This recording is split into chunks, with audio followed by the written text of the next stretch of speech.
What's good, Illini Nation? It's your man in the middle, Deon Thomas, and back with another treat for you. We got a Illini great coming up later on, Levi Cobb, the hooper, the model, the actor. The man does everything. But first up on deck, we got Jeff Goodman, college basketball analyst, and hey, co-starter of the new, brand stinking new people, media outlet, Field of 68. What's going on, big fella? First of all, thank you for joining me. No. Thanks for having me, Deon. I love what you've been doing so far. You've been absolutely killing it, and glad to be on this.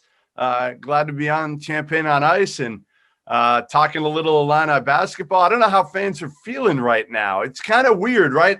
So, high expectations coming in and 3 losses early, albeit to really good teams.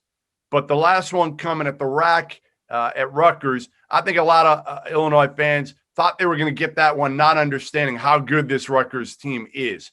How concerned are you about this Illini team right now? Actually, not concerned at all, to be honest. For me, I looked at, and I've told many people this team is going to be better later. I mean, if you look at this team right now, in comparison to last year's team, we had Kipper Nichols coming off the bench. You had Andre coming off the bench. So you had 2 seasoned guys coming off the bench and playing for you. This year, what do we have? We have El Mago. We got Andre Cabello coming off the bench, a freshman. And then we also have Adam Miller, and we're leaning on 2 young players early. What's the great thing about young players, Jeff? Is they become old players. So as time goes on, this team is not going to do anything but get better. You mentioned the 3 losses. There are 3 losses to 3 extremely good teams. I think people in the Big Ten are used to Rutgers not being good. And if they have been in blindfolds for the past 2 years and they don't know who Steve Peichel is, then welcome to the Big Ten, because that team is really doggone good. And you got Ron Harper. Come on, man. That dude comes from championship pedigree. His game wasn't going to stay the way it was as a freshman. He's come back, he's lights out, and he's playing his butt off, and he's leading that Rutgers team. And that's a doggone good team. So Illini fans, do not be upset about what's going on with your Fighting Illini right now. I mean, listen, Ayo's Ayo. Like, he's actually been as good, if not better, than I thought he would be so far this season, to be honest. He's clearly been a first-team All-American. My worry kind of coming into the season a little bit was Kofi on the defensive end, right? How you play when they try to expose Kofi in ball screens. How do you deal with that? Are you able to take advantage enough on the other end of the court so he's not a liability defensively? How do you think Brad manages that? Well, to be honest, I think, and I agree with you on that fear. And that's always the fear when you have someone of Kofi's size, that guys will try to get him, stretch him out, and pick and rolls. But to be honest, I think the young fella's done fairly well, except for if you look at the Baylor game, he struggled in that Baylor game, but everybody's going to struggle against Baylor. And, he picked up some early fouls. If you look at the Ohio game, he struggled in the Ohio game, but that doggone guard is just as good as any guard in the country. So, but other than those games, I thought he has done really well keeping guys in front of him, walling up when guys are coming, when they do turn the corner and get to the basket. So not worried about Kofi at all. And I think Brad has handled it well. If you watch him when he helps out on the screen, sometimes I think he needs to help up more and be a little bit closer to the screen. But when he does, he's out, he's hands out. He's been using his body, did a really good job a couple of times in that Rutgers game, just walling guys off and angling them towards out of bounds. So, yes, that was one of the concerns this season. I think he's done extremely well at it, and I think he'll get better at it. And you're spot on, man, when you talk about Ayo. Ayo is definitely one of, if not the best guard in the country right now. Yeah. And he's playing at such a high clip that it gets overshadowed at times when people watch him, because, here in the Illini country, we're kind of used to seeing it. So when he has a game as he did against Baylor, where he has 19 points, 7 assists, and like 6 rebounds or something, people are like, oh my God, he had a down game. And I'm like, you know what? That's love. Because if you can have a down game with those stats, then we'll take that. Adam Miller came out of the gate so strong, right? Freshman. I think he almost raised the expectations too high. Like you said out of the gates here, like he's going to be up and down. I think ultimately, to me, Adam Miller and Curbelo might determine how far this team actually goes, because you know what you're going to get again out of Ayo. But he needs more help. He needs guys that are going to be consistent. Right now, you can't ask for them to be consistent. They're 6-7 games into their college careers. It's going to take time. What do each of them have to do besides the consistency? What do each of those two freshmen have to do? Well, let's start with Andre Curbelo. Andre Curbelo, as I've taken Javi Baez's nickname here in Chicago, and I've put it on this little man. It's El Mago, the magician in Spanish. He's great with the basketball. His handles, his court vision, how he could get anywhere on the floor that he wants to is pretty much unmatched. And I mean, and people, he's going to be a terror in the Big Ten and when he gets to the tournament as he gets older. What he has to do, he has to really stop fouling. I mean, his problem he's been in foul trouble in almost every game. And that's because he's a freshman. He's playing at 100 miles per hour all the time. And he has to learn. And this is one of the things I would tell guys when I was coaching. If you're driving your car on the road, do you go 65 miles per hour all the time? No. You slow down, you got stoplights, you got stop signs, and that's what he has to learn. He has to learn how to play the rhythm of the game, when to speed up, when to slow down, and that's where his biggest crutch is right now. And for Adam Miller, Adam needs to relax. He's skilled enough to basically get any shot he wants on the court.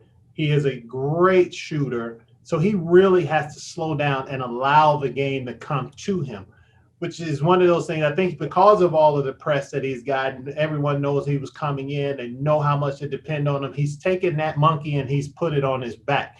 And now it's kind of growing into a gorilla. And anytime that happens, you just put more and more and more pressure on yourself.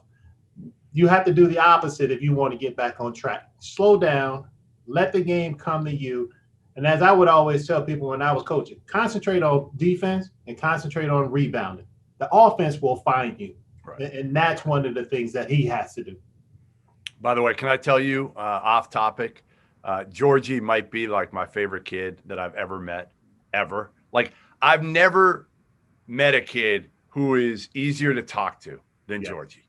And his story is amazing. I've said it for a year. I want to, at some point, write or tell his story. I know it's kind of been told before, but I want people to hear it. It was amazing. A year ago, I was at Big Ten Media Day, and I walked upstairs, and his room was right across from mine. And it was about 11 o'clock at night. I was tired. I wanted to just go to sleep at that point. But somehow we got to talking. We literally stood outside our doors for an hour straight talking, because I was just he's so engaging and he's so excitable. And again, like, I love this kid. I root for him. We're not supposed to as media. We're supposed to be impartial. I can't be impartial with Georgie. I love him. Well, and you nailed it right on the head. It's next to impossible to be impartial when you know his story. And you're right, his story's been told, but I don't think it's been told enough, and definitely not across the country the way it should be told. Because a lot of people don't understand what foreign players go through when they come to the United States. They have no idea. I mean, try going somewhere, leaving your entire family, everything you know, and going to set up shop somewhere else. That's extremely difficult. Not to mention the kids' upbringing. I mean, of course, we hear about a lot of the upbringing that take place here in the United States. Myself, for example, my mom had drug problems. My dad wasn't at home. I was raised by my grandmother. That's almost become cliche for a lot of the African-American players in college and in the NBA or NFL or whatever sport. We don't hear that about the players that are coming from Europe. As you mentioned, this kid at one point, his mom was homeless, or they were homeless, and mom had to go to Austria to work, so he had to be raised. You don't hear those. He didn't see his mother for, like, I think he said something like 4 or 5 years. It was, yeah.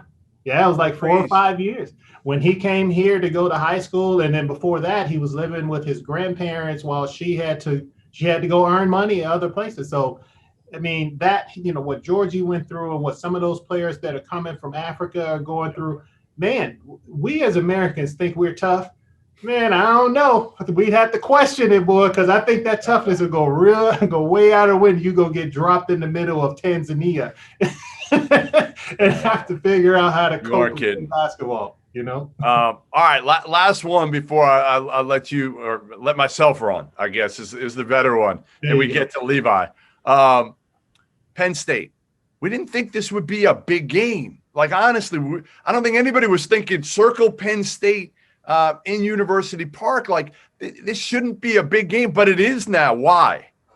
Ding, ding, ding, ding, ding. I'm one of those people. I didn't expect it to be a big game either. And it's a big game because everyone had, including myself, put Illinois on a level that they thought we may have lost to Baylor, but these other two games, so they thought we would come into this game as a one-loss game.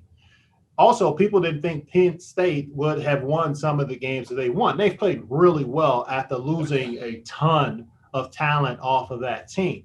And their coach.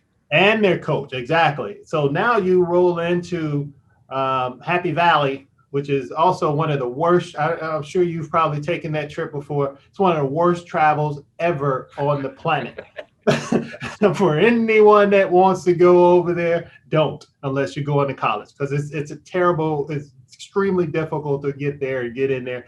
But not that you have to couple that on the fact that there are no fans in the stands, even though there's no fans almost any time in their gym, simply because of where they built it and how it's working over there. But it's very difficult from that standpoint. So it's a really important game because Illinois doesn't want to lose 4 games, and definitely not 2 in a row in the Big Ten, because if you start trying to scratch and claw to get up in the Big Ten, we're already, in my opinion, there's probably 5 more losses that'll take place.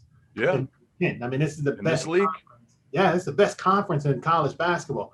And everyone knows, just like, every year, the basketball, they beat up on one another, which is good. It prepares you for the tournament. But, man, that seeding is going to be very important if we want to really have a chance at reaching the Elite Eight or the Final Four, or not to even speak of to the championship game.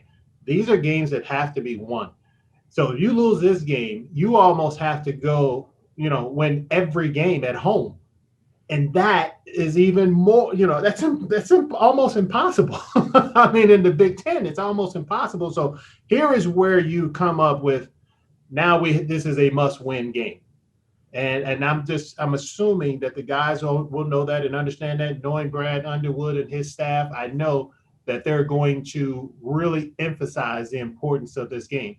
And this is where, everybody has to step up and play. Especially because you get Indiana after this on Saturday.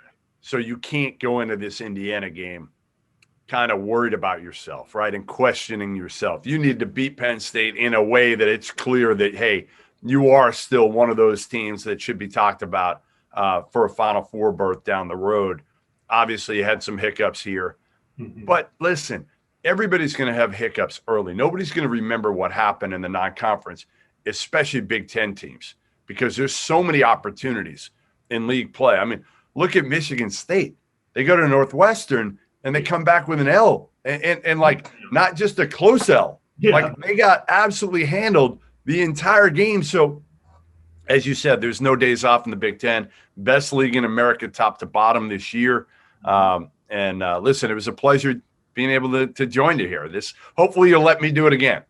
Oh, no doubt. And it's great having you on. I'm sure. And people, my Illini family, Illini Nation, as we call it, needs a different voice. They need a voice like yours. I mean, an objective voice. Yes, and of course. We've been told that we're homers, and I think everybody that's doing this is a homer, because if you don't love your institution, then how can you do it and do it with passion? So no, it's my pleasure having you on. Thanks for coming to join me, and I appreciate it. Thanks, Deon. Appreciate it, man. On to Levi Cobb, Illini Nation. I'm going to throw in a little bit of reminder. Make sure you go on to Spotify or Apple Podcasts. Hit subscribe, baby. Push that button and rate your boy and leave a comment too. I'd like to hear what people got to say. So looking forward to it. Go Illini. The 2021 basketball season is here. teams around the country took the offseason to retool and revamp and are ready to hit the court. DraftKings Sportsbook, America's top-rated sportsbook app, has rolled out another one of their can't-miss offers. Try DraftKings Sportsbook. It's easy. So what are you waiting for? Get in on all the action now. To celebrate the return of basketball, DraftKings Sportsbook is giving new players 100-to-1 odds on any featured matchup this week. That's right. All you have to do is bet $1 on any featured matchup this week, and if your team wins, you cash in on a crisp $100. While we are all excited for the return of basketball, let's not forget football's playoffs are right around the corner. So head to the app now to check out all of DraftKings' daily odds boost. DraftKings is safe, secure, and reliable, making it easy for you to deposit and withdraw your money at your convenience. Download the top-rated DraftKings Sportsbook app now and use promo code FIELD68 when you sign up to get 100-to-1 odds on any featured matchup this week. That's FIELD68 for new players to get a shot at 100-to-1 odds on any featured matchup this week. For a limited time only at DraftKings Sportsbook. Must be 21 or older in New Jersey, Indiana, or Pennsylvania only. Restrictions apply. See DraftKings.com/sportsbook for details. Gambling problem? Call 1-800-GAMBLER or in Indiana, 1-800-9-WITH-IT. What's good, Illini Nation? It's your man, Deon, the man in the middle, Deon Thomas. And tonight, as always, I only bring you the best of the best. A lot of people, this younger generation won't remember this cat that I got on tonight, but everybody else will. He was one of the first recruits out of the Chicago area, better yet, not Chicago area, out of the city to come down and play basketball at the University of Illinois for the historic and all-time great Lou Henson. We got Levi Cobb on tonight. Levi, way to join me. Thanks for coming out, big fella. How you doing? My man, Deon Thomas. Thanks for having me, man. Hey, I pay homage to my vets, man. I respect those that come before me. Well, you know what? That you mentioned that because Corey's down here. Corey Bradford's here. Mm-hmm. Together. I see Nick from time to time. Marcus is a little south of me. I don't see him, but we have a nice, healthy respect.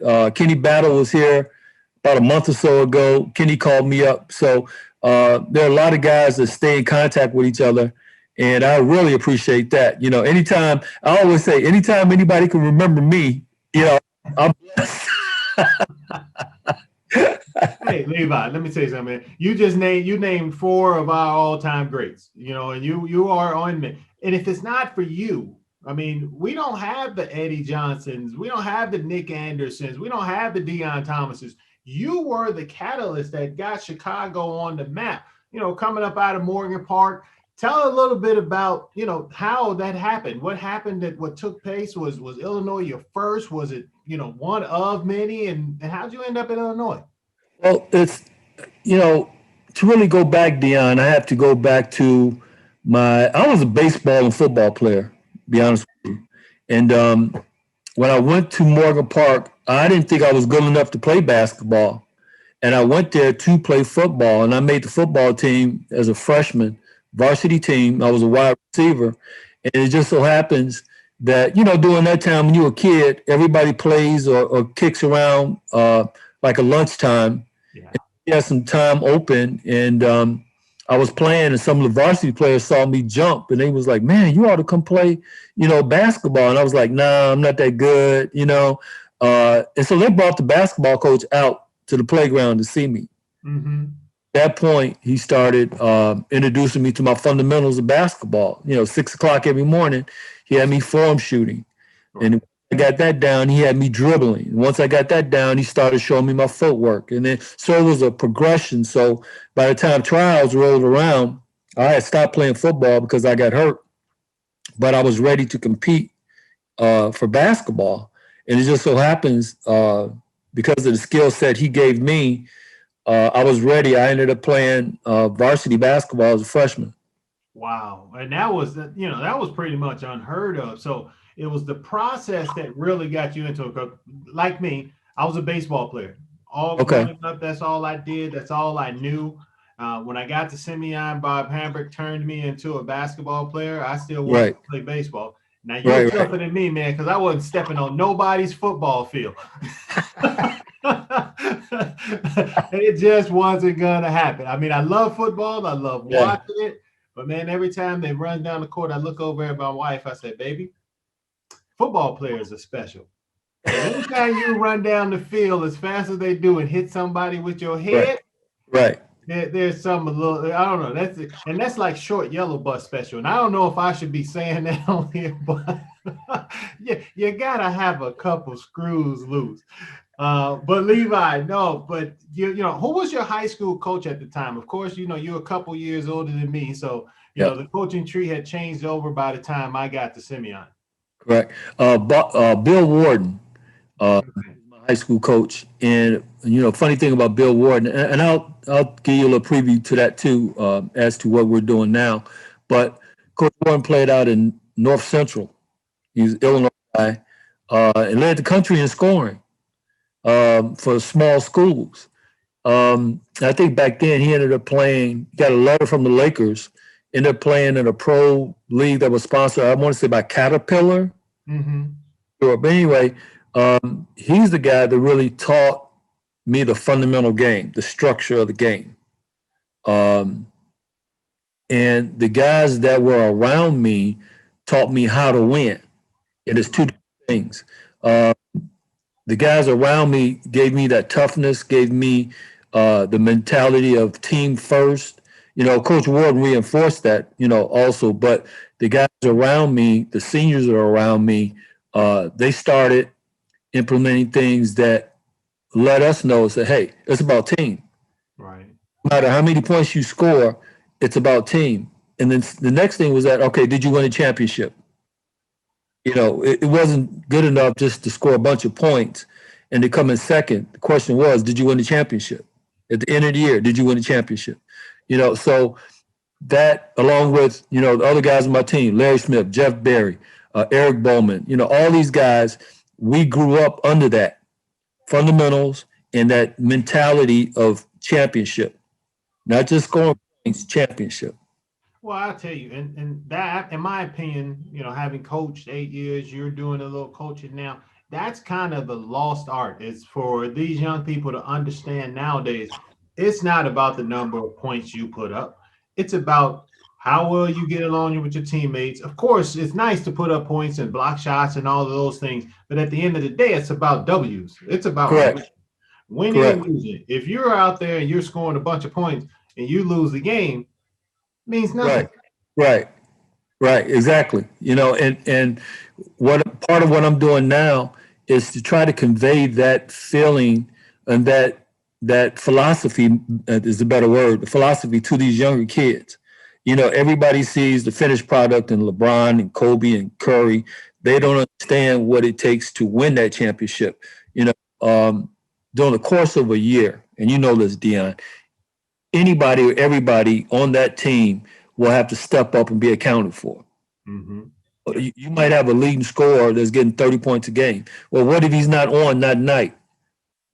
All right. So somebody else has to step up and be ready, to step in and do the job, So you have to prepare everybody 1 through 15. And one of the things that I remind these kids is about their voice.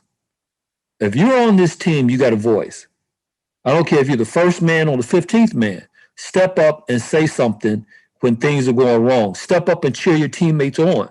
If you're the 15th man and you're not getting the time, everybody wants to play. I understand that. I get that. But it might not be your time right now. Mm-hmm. Right now. But are you prepared when your time comes? And it's all about the process. And I think that's what a lot of the young people forget today. You going in as a freshman at Morgan Park had to understand the process. You had older players ahead of you that were able to teach you that. Coach was able to teach you that as he prepared you for playing. What was your thought process? Because, of course, you went into Illinois in the 70s. Right. Totally different than when I went in Illinois. Different time, and everything was, on a social level, all of those things were different. So, what did you take from high school that helped you as you went into Illinois as a freshman? And how did it feel when Coach Henson first came and was like, "Hey, Levi, I want Levi."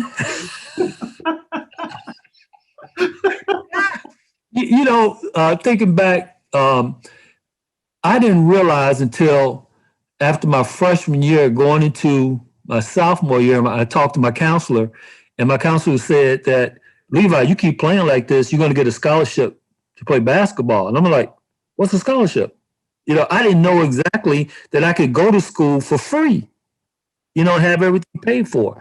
And so my family, my mom and dad, they had limited education. We moved up from the South, moved in the Morgan Park area, but my father passed away when I was young. And so my mom raised all six of us by herself. And one of the things that she would always say is that you got to get to college. You got to be educated. You got to stay in school. You got to be educated, because for them, they wanted better for us. Right. And that meant, getting your education. She didn't know anything about me playing basketball. The very first game she saw me play is kind of funny. We were playing a Thanksgiving tournament, and they came in the game late. And so like midway the first quarter, I see them walking in, and they're sitting there, and I'm like, okay, she's here. And then my auntie and my sister made a big joke out of it, because the first time she saw me jump, she stood up and looked, and she's like, "What is Levi doing jumping like that? You don't even think you can get hurt?" That type of thing. So it was funny, but it also, it showed me that, she just she wanted better for us. Yes. So I was very, very glad under the circumstances that when it came time for me to make a choice of school, and I was fortunate, D, because I had letters from everybody, and you experienced this. Far west is California or Hawaii, and all the way east, you just had I had boxes of letters. But I narrowed it down to the Big Ten for two reasons. One, I had went to a Big Ten game. Illinois played Michigan State at Illinois, I believe. And I saw Terry Furlow from Michigan State punch a guy in the mouth. And I can't remember the guy from Illinois, his name. But we were sitting there right where the Orange Crush section was, from Morgan Park. And the guy's tooth just flew out of his mouth. And I was amazed that the referees didn't even catch it. What? It was a combination back then. I think they only had two referees, and it was a combination of physicality, fundamentals, and speed. West Coast coming up was all about speed and fast break. East Coast was more of a, basketball handling and guard and crazy moves. But the West was about straight, playing hard, fundamentals, and it encompassed everything.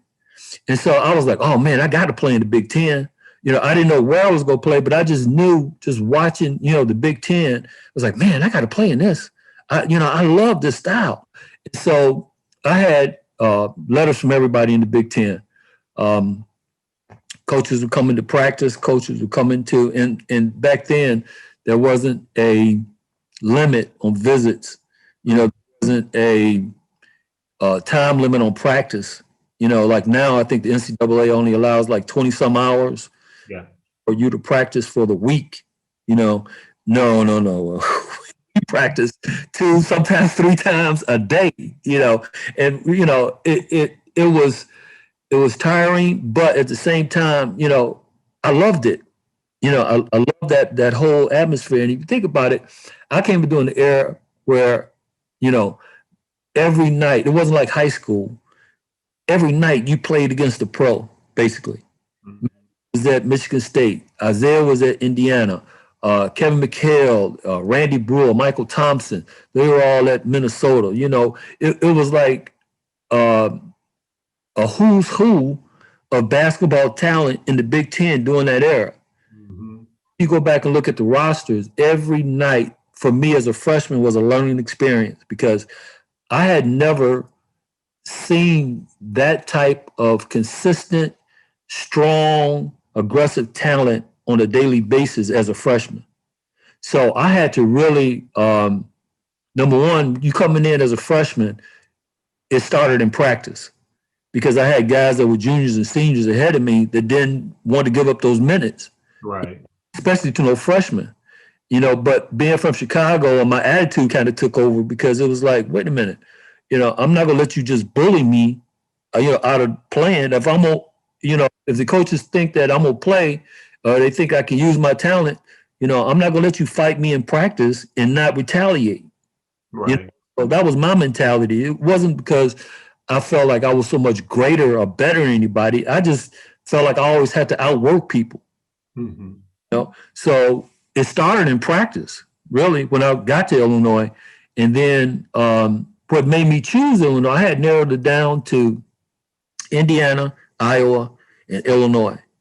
I was leaning hard toward Michigan because Ricky Green was there, and I knew Ricky from the South Side. But Ricky was leaving, and I didn't know who else was, going to be there. I was leaning toward Iowa because Ronnie Lester and we had played against each other in high school. So I knew I was going to be playing with a fast point guard there. Indiana Indiana was Indiana. They're all on TV. They just won a national championship. Mm-hmm.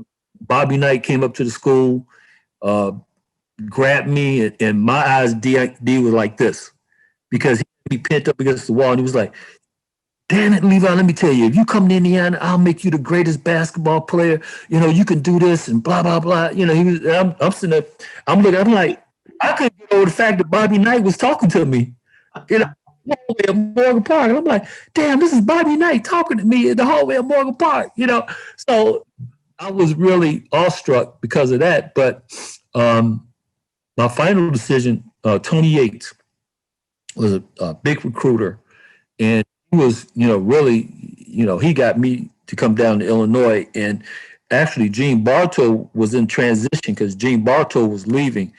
Coach Henson was coming in.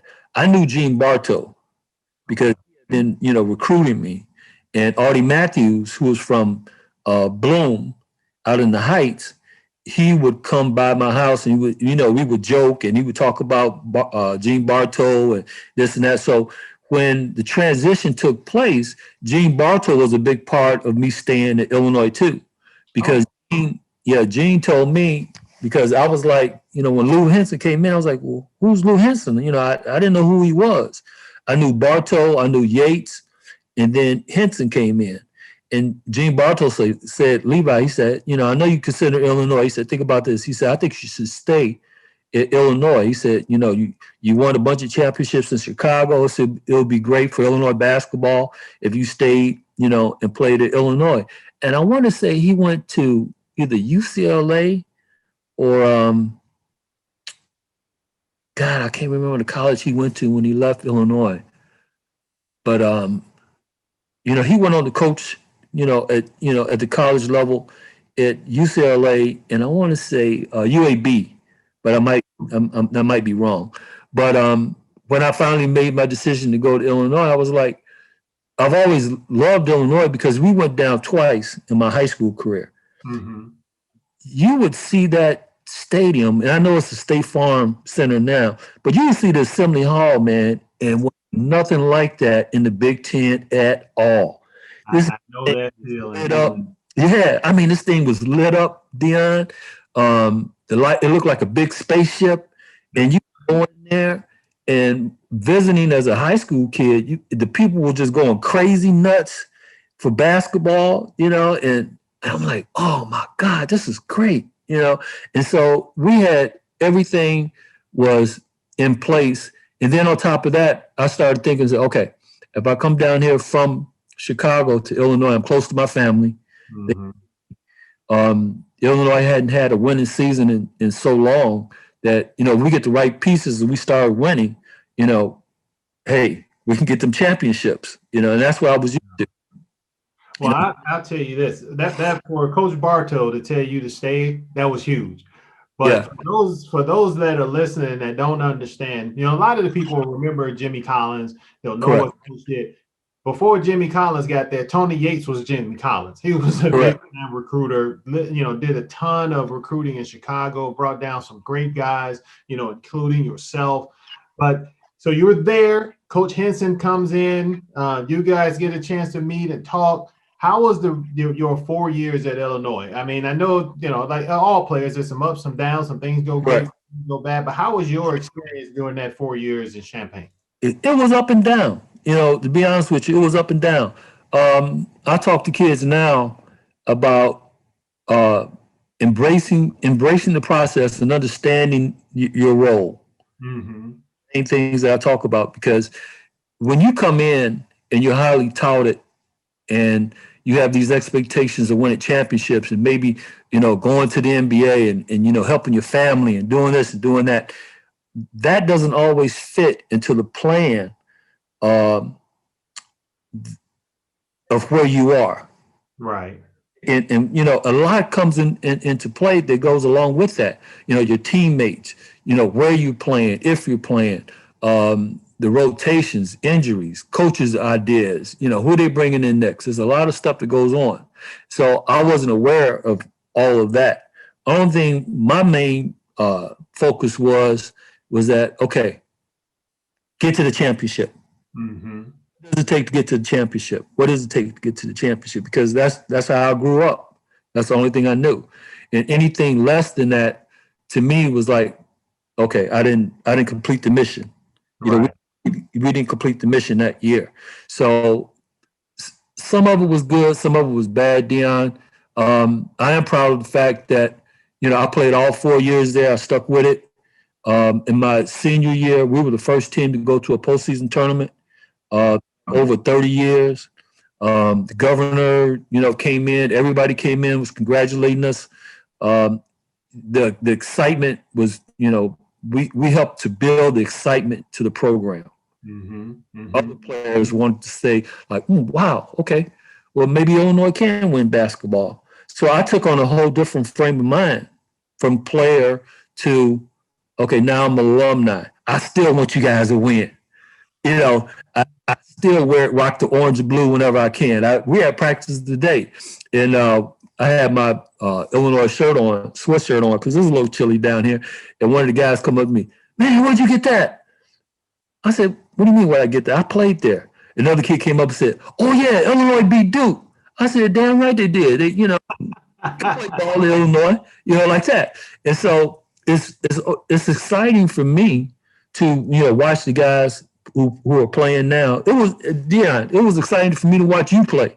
It was exciting to watch Nick and them play. It was, every year, D Brown, every year the excitement builds. And I'm, thoroughly convinced that we're getting close.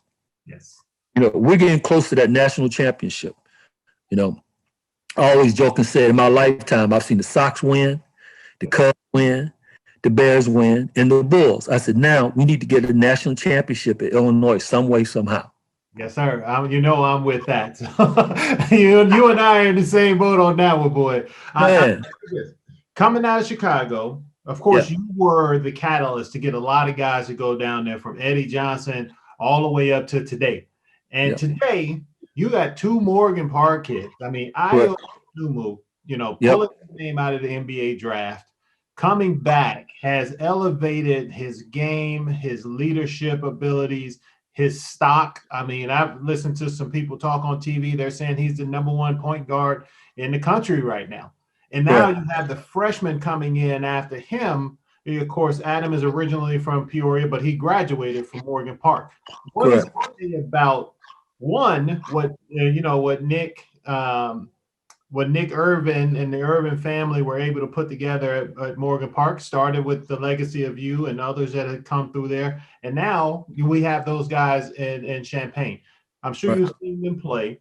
Talk a little bit about that legacy and what these young guys are doing today.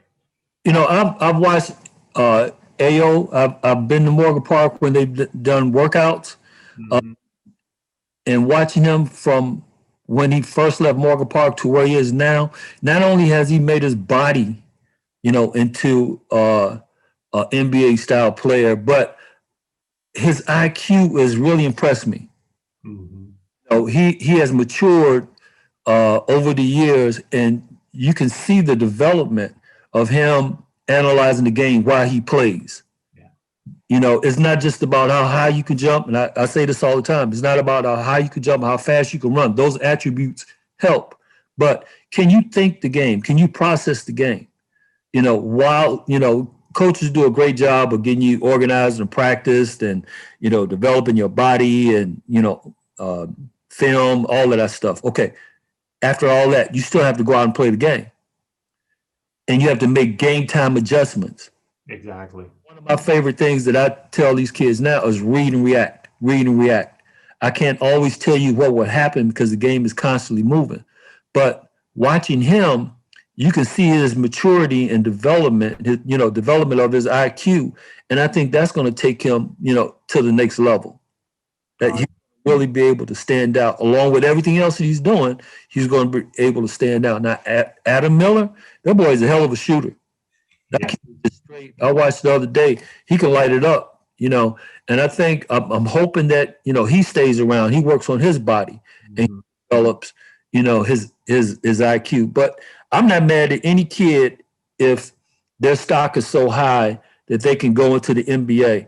Because coming from where, I came from and you came from in the city, that was our way out. That was our way to help our family, to build our future, things like that. So if he stays, great.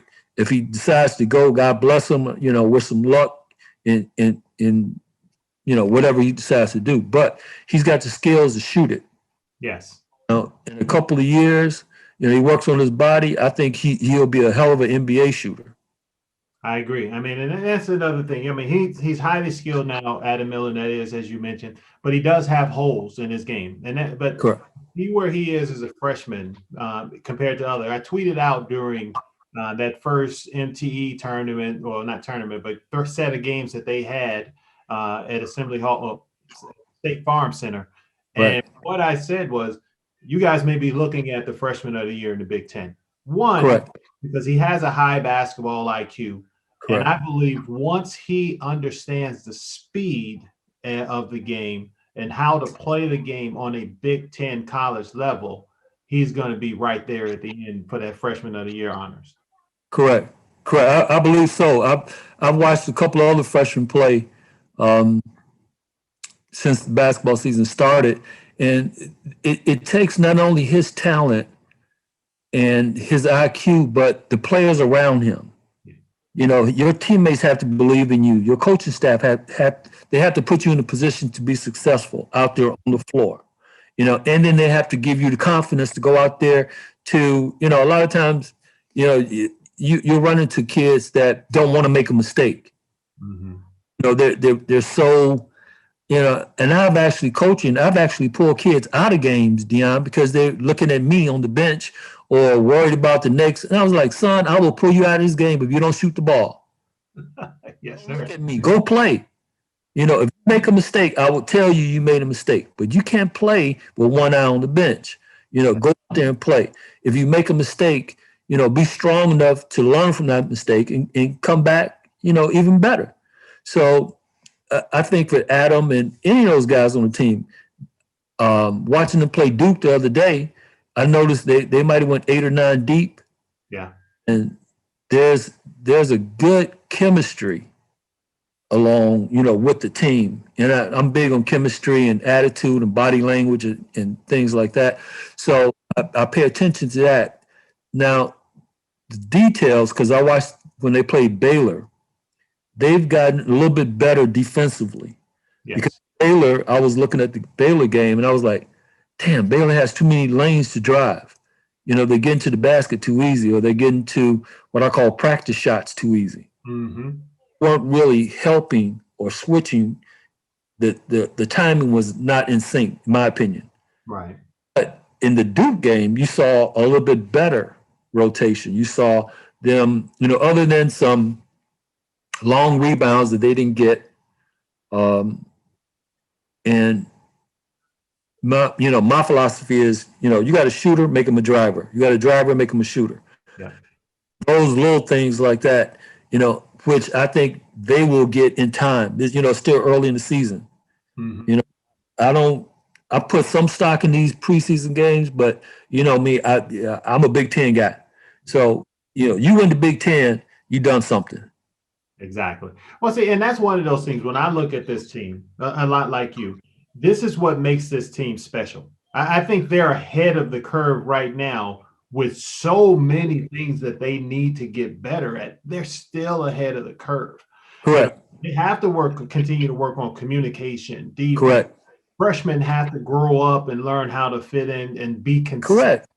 So, where they're sitting now at number 6, this team has a legit chance to be, like you said, to be a national champion in our time. We actually have a chance to get that national championship. And a lot of that is because Brad Underwood and his staff, he did a really good job, first of all, putting together the staff, brought quality guys in there that know the game, that know the coach, that know how to coach, and that relates well to those players and that are recruiting extremely well.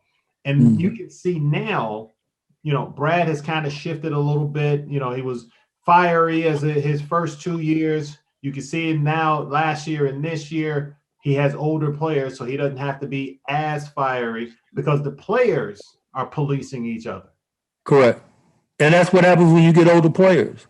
Mm-hmm. I saw the Duke game the other day, and freshman guard, Cirillo or Corbello. Okay, pronounced his name wrong. He made a mistake of a turnover, and I saw Frank Williams saying something to him. Yeah. He accepted it. I don't know what Frank said to him, but he accepted it. He shook his head, in a positive manner and kept going. Well, that was DeMonte. That Frank is his dad. Right, DeMonte. I said Frank did not. I'll tell you this. I wouldn't mind having Frankie on this team either, man. What? Okay. Playing his butt off right now. Man, and but the leadership is there with the older players, and so they can pull the freshmen aside and say, "Hey, we don't do that," or here's what you should have did, and read the situation this way, blah blah blah. And so there's a mature factor that goes along with the freshman that he has to be able to accept that, and there's a leadership role with the seniors that should be able to pull those freshmen or those first year players to the side and say, "Hey, this is how we do that," blah blah blah. So you could see that, throughout the team during that course of the game. No, you're 100% right about that. And I mean, it's indicative. Part of it, what took place early on there in practice, and this goes back to when we were talking about Ayo. It's also a perfect example to how DeMonte was able to grab Corbello and pull him over to the side. There was a moment in practice when some things were going on, and this is a story the coaches told me, that there was a ball on the floor, and Adam Miller didn't dive for the ball. And Ayo went over to him and said, "Hey, you want to play here? You want to win? You got to be the first one on that floor to get the ball. That's what we do here at Illinois." And that goes right back to DeMonte putting his arm around him on the sideline and pulling him in and saying, "Hey, again, back to the process. We talk about the process, and that's what it does." You went through the process at Illinois. And now all of this knowledge that you're taking and giving to your kids today, you went through the process at Illinois, at Morgan Park, carried over to Illinois. You left Illinois and went and played professionally. Tell us a little bit about that, because you and I both played overseas. I played for a really long time. That was even a different time than it is today. Tell me a little bit about that, because one, I want to learn. Well, I tell you, when I first left, I had my tryout with the Phoenix Suns. Jerry Colangelo was there, Coach McLeod was there, and got cut from there, and they wanted to put me in the CBA. Mm-hmm. And so I had 16 hours to get my degree, and I was trying to weigh out, all right, 16 hours playing ball, 16 hours playing ball. And so I was running around, trying to figure out the best thing to do. And it just so happens I pulled a hamstring, broke a finger, and, still trying to play. Wasn't playing my best. I was like, what, I'm going back to school. So went back, got my 16 hours in, and then, worked on my body, that whole thing. And I thought, okay, well, maybe it's just over. I should start coaching. And I was actually grad assistant at Illinois, and I was assistant at Parkland College, and we won a national championship at Parkland. Oh, wow. I didn't know that. Yeah, we won a national championship. So after that happened, moved back to Chicago working, and got a call from a guy that I knew, a Greek guy that I knew, and said, "Hey, there are." This is a crazy story. He said, "There's a team in Greece that's not happy with their American. In the first of the year, you were able to change Americans if you weren't getting along or they didn't like what you were doing, and so they said, well, there's a good chance for you to go to Olympia Coast and play. Do you want to take it first of the year?" And I was like, "Olympia Coast, yeah, let's go." And so got over there, walking to the gym, and guess who's in the gym? Ooh, Glenn. get out. Glenn was the other guard, and so Glenn Blackwell saw me, and he said, "Levi," he said, "you the American they brought over here?" I said, "Yeah, man." I said, "They didn't tell you?" He said, "No." I said, "Glenn," I said, I'm getting all these calls about they weren't happy, you're not scoring, this and that, blah, blah, blah. I didn't even know it was you. They just said an American. They didn't give me a name, background, anything. So I was talking to Glenn, and Glenn said, "Man, look, I've been hurt." And I can't remember everything he told me he was going through, but once he, got over whatever it was, Glenn went crazy. He was scoring and doing everything, and so they said, "Well, we don't need you now, but there's another team that saw you practice. They wanted you to go to that team." And so I'm like, "Oh man, okay, now what's up?" I walk into that gym. Guess who's in there? Lowell Hamilton. Oh my God. So I walked to the gym and Lowell said, "Levi, you the next American?" I said, "Supposedly," they said they were looking for a second American on the team. He said, "Yeah, they are." He said, "But we have to win." I think back then, in order to get a second American on your team, you have to finish in the top 4 Okay. in your bracket, I think 4 or 5, whatever it was. And they said, and so the coach was like, "Look, we can give you a little money to stay, but we have to win some games. We like you, we saw you play. We like what you do, blah, blah, blah, blah." So I stayed. Now, this was during the Gulf War. Oh, wow. The Gulf War.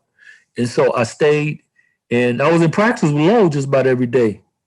And then they didn't make some cup or something happen, and they couldn't pay me anymore to stay there and practice with them.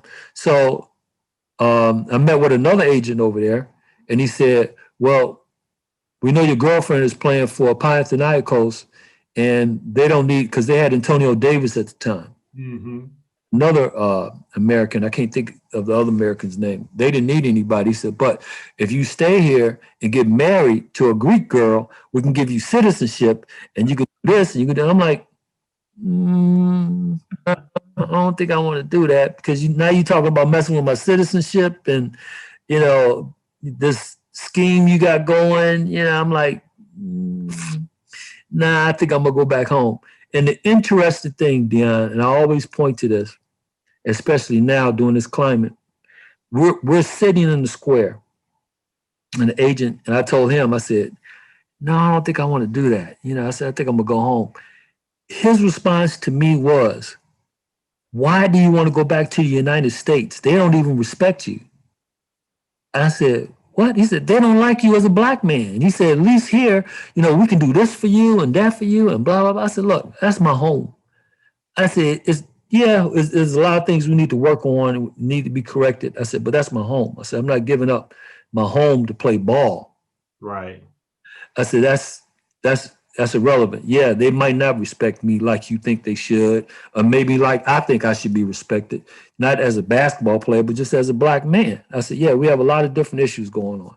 I said, "So, but I'm going home." And so he said, "Well, you know what? If you come back, bring us some tapes."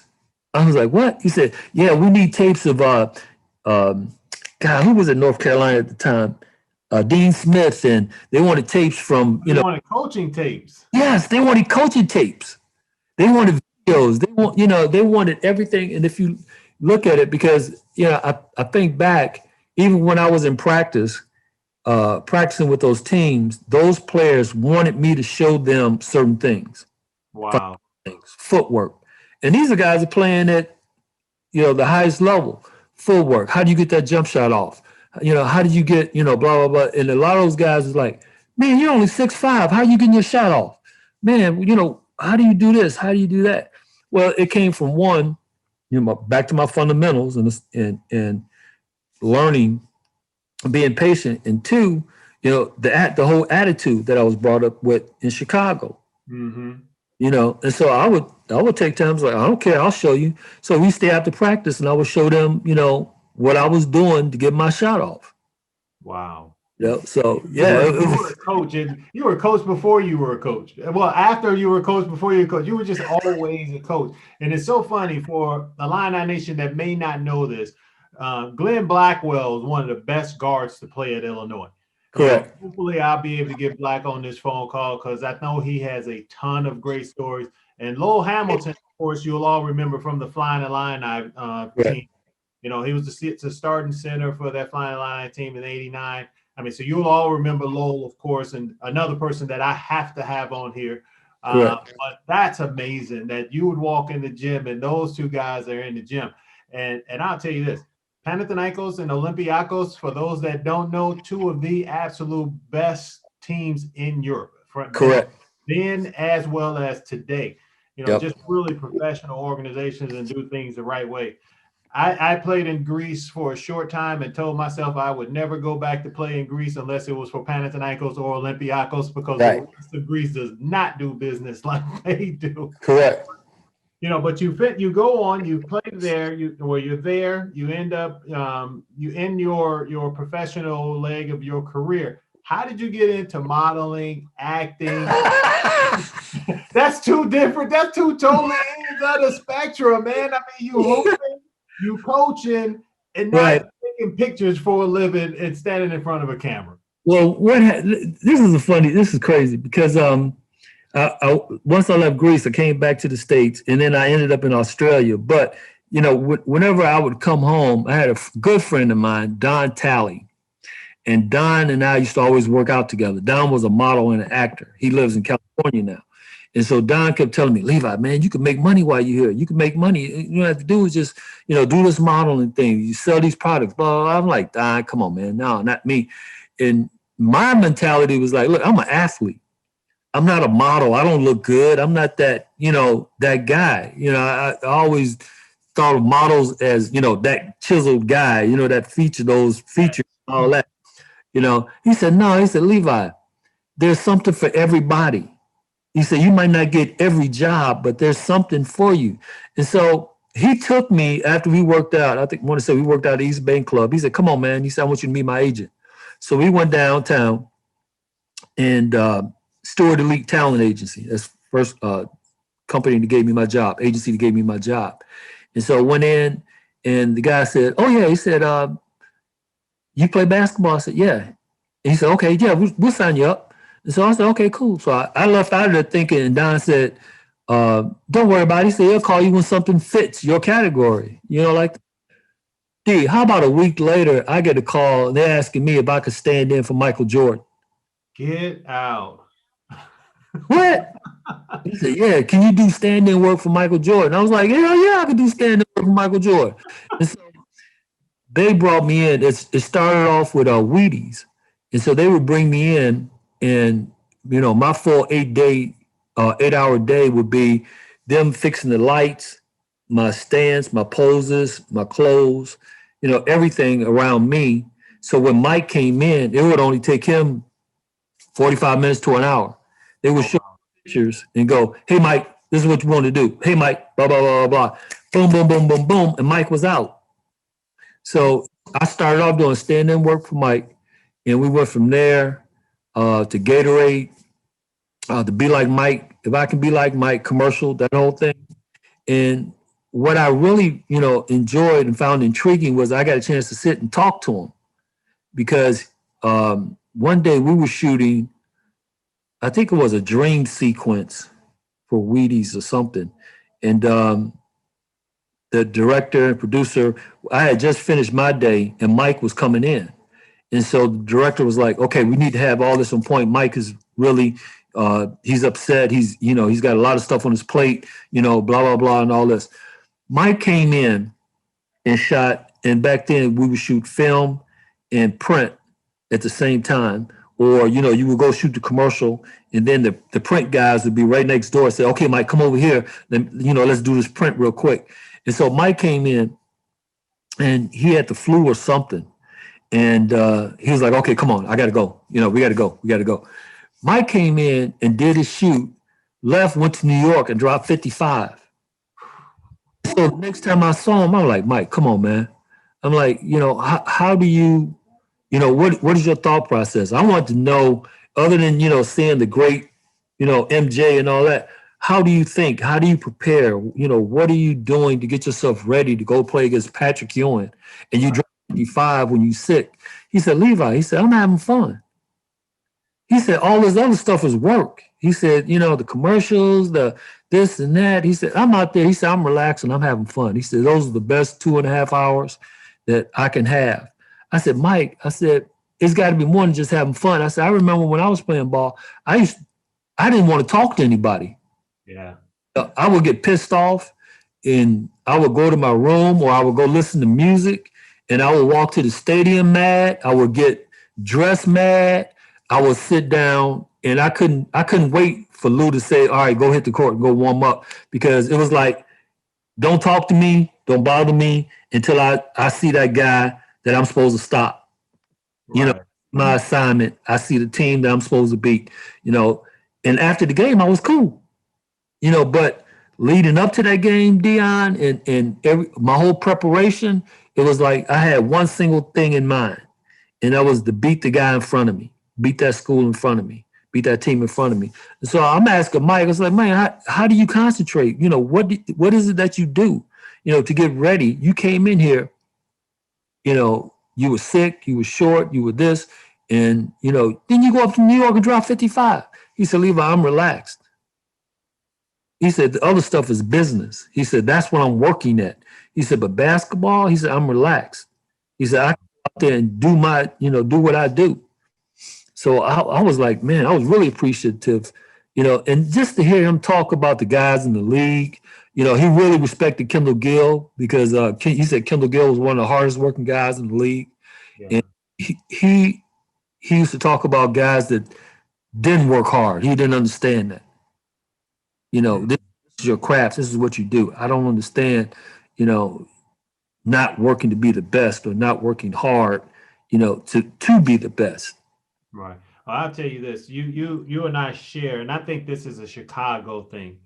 My wife used to make fun of me. She was like, yeah, you always turn down the all-star games when we were in Spain. She was like, you always turn them down and you don't want to play in them. I was like, because that's not what basketball is about to me.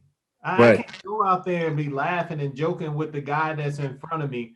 That ain't who I am. I want to play. I want to destroy the guy that's in front of me every time I touch the basketball. I was like, that's what I did to my teammates. That's what my teammates did to me. And I think this is Chicago mentality. Definitely Chicago public league mentality, because that thought process that you said. People say, well, Deon, did you have fun when you were playing? No, I didn't really have a lot of fun, because I was driven to beat the team that we had to play and destroy the person that I was playing against me. So thank God I'm not the only one. I'm glad that you say that. Yeah, you know what? Let me that was wrong with me, man. Let me tell you this, and I'm sure I don't know if they still do this or not, but back then, I want to say I might have been a sophomore or junior. But, if Wisconsin came to Illinois, and I knew Wes Matthews and some of the guys, I would go over to the hotel and, talk to them. And we would sit in the lobby, or we take them to the Union. We would hang out before the game. Mm-hmm. And then during the game, we would fight like cats and dogs. And then after the game, we were cool again. Hey, Levi, hit me up when you come up to Wisconsin. Okay, I'll catch up with you, whatever it was. But we had a thing. I remember several, players had that exchange, where, if you were visiting, you were going in, guys would come by, pick you up, take you out. Of course, you started to make curfew and all that stuff. But there was a camaraderie in the Big Ten, and yes, we fought like cats and dogs, because we all wanted the same thing. You know, we wanted to win that championship. You know, we wanted to have that one up, you know, Right. so to speak. You know, so I don't know if they still do that now. I don't even know if they have time to do that now. But that was part of, you know, playing in the Big Ten during my time. Well, Levi, man, I'm gonna tell you, I'm gonna let you go because I know you didn't have practice. I know you got to get yourself settled in. There's some basketball, of course, on TV tonight. I know you got your pen and pad out, man. Man, what? But I'm trying to pick up notes, everything. listen, this is a part of this of my show that I love for the former Illini players to be able to talk to the people that are listening, the fans, the supporters that support the Champaign on Ice. Tell them anything that you want to tell them. I mean, that's up to you. If you want to address them and just tell them about, you know, whether it's your time at Champaign, how thankful you are, I don't know. It's all totally up to you. Your time, your mic. You know, D, looking at some of the comments, and I'm really connected to a lot of the football players and former basketball players that played during my era and then after me. We all want one thing. We want to see that orange and blue at the top. Yes. You know, it's you know the pinnacle of success. You know, I complain that I don't see enough Illinois gear being sold like Michigan or anybody else. I complain that, well, why do they get this opportunity and we don't get it at Illinois? You know, so my whole process of my thinking since I left is I'm very picky and critical about getting to that championship. What does it take to get to the championship? You know, what does this team need to get to the championship? And that's how, when I'm watching the game, I'm analyzing the game, body language, all of that. I want the fans to know that, you know, former players, regardless of what we went through, we want the next group to succeed. Mm-hmm. Yes. You know, we want the next group to be that group to win the championship. Because even though we're not playing, trust me, I'm in Florida. You're going to hear me scream, you know, in Florida when we win that championship. So regardless of, you know, if it's the, you know, 89 team, your team, D Brown's team, you know, when D Brown and them were playing against North Carolina, I was pulling like hell for D Brown now to win, you know, and it's the same thing I think is going to be now. So I would encourage all the Illini fans to get behind this group of guys right now. You know, this is our team right now. You know, do whatever you can to support them right now because you never know. This could be our championship year. Yes. You know, so regardless of what happened to me or didn't happen, you know, or any of the former players, you know, support this group of guys right now because this could be this could be our year. Hey, well, I appreciate that, Levi. You are like me, baby, orange and blue through and through. And I appreciate it. I appreciate you coming on, man. As I said, we pay homage to to those that came before us. You lined the streets with gold so people like me could shine, and I thank you. So, you know, I really appreciate it. One thing I want to mention real quick, I know you got to go, but I started a company called FTA, Fundamental Training Academy. Yes. If you get a chance, go to my Facebook page, Fundamental Training Academy. I've been very blessed to travel to Africa, Helsinki, Finland. I come back and forth to Chicago periodically and work with Sonny Parker and Tree. You know Tree. He's the basketball historian in Chicago, Georgia, Florida, and now we're trying to pick up. Well, because of the COVID, it's cut down on our travel, but we're trying to use basketball and basketball fundamentals to reach a lot of these kids from not only around the world but locally too. And so through basketball, we're trying to, you know, teach not only basketball skills, but make these kids responsible on and off the court and let them know that, you know, after that ball stops bouncing, you still have another career, something else you can be doing after basketball stops. Me, I'm choosing acting and some modeling. I'm choosing, you know, this foundation that I'm working with. So there's something everybody can contribute to, you know, your family, to your community, to your neighborhood, to, you know, to uplift. And you can do it through basketball. That's your platform. You can do it through basketball. So I appreciate you having me on, man. Anytime we see each other, you know, we go back a long way. Yes, we do. So I really appreciate you having me on, man. I appreciate you giving me an opportunity to talk about because one thing, D, people sometimes they forget, what we did in '80 was we went to the NIT. That was the first. Yes. That was the first postseason, for Illinois, in like 30 something years. So I'm very proud of my teammates and what we accomplished back then. And that's why I say, man, you laid the bricks, baby. You laid the bricks. But I'm gonna tell you this though, on the real, I want to learn more about FTA. I want to learn more. I want to see if there's any way I can come in with you, help you out, whatever there is to do. I'm in there because it's all about helping the youth and it's all about helping them. And I agree with you. Understand that even if you don't go to the pros, there's so many avenues within this game that you could get into. And I do some things up here. I've talked to some people up here about some things like that. Would love to partner with you and see how what I can do on this end or how we can partner to get more of that message out. Because we got far too many kids in the inner city and those in rural areas that can definitely use what it is that you put together. So looking forward to talking to you about that, man. And we're going to close out Champaign on Ice with the great Levi Cobb. And as always, you can find Champaign on Ice with the Field of 68 Media Network. Also on Spotify as well as Apple Podcasts. Subscribe, like, and follow your boy, Champaign on Ice. We out. Deuces.